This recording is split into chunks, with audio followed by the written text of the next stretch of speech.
بين أحضان جبال الريف الشاهقة الغنية بغاباتها وأشجارها الوارفة الظلال، تستقبلك قرية إفرني بإقليم الدريوش بمؤهلات طبيعية تأسر أنظار الزائرين بخضرة وماء ومنظر حسن. ثالوث جمال طبيعي يوفر جميع مقومات سياحة قروية بالمنطقة. نعيش في هولندا. جئت قادما من الديار الهولندية لزيارة مسقط رأسي، فقرية إفرني جميلة جدا مزودة بالماء والكهرباء، لكن جمالها الطبيعي يحجبه غياب مسالك طرقية معبدة.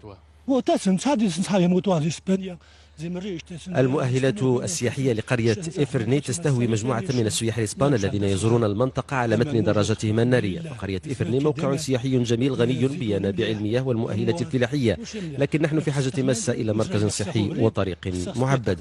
قرية إفرني الواقعة على بعد 25 كيلومترا عن مدينة دريوش بسكنة تقارب 10,000 نسمة.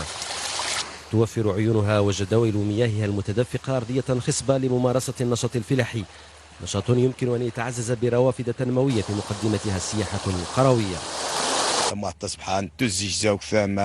هي قرية تتمتع بمناظر طبيعية خلابة تضاهي جمال مناطق سياحية كتفوغالت مثلا، لكن هذه الإمكانيات والمؤهلات السياحية تظل خارج دائرة التثمين في غياب المرافق والبنية التحتية الضرورية.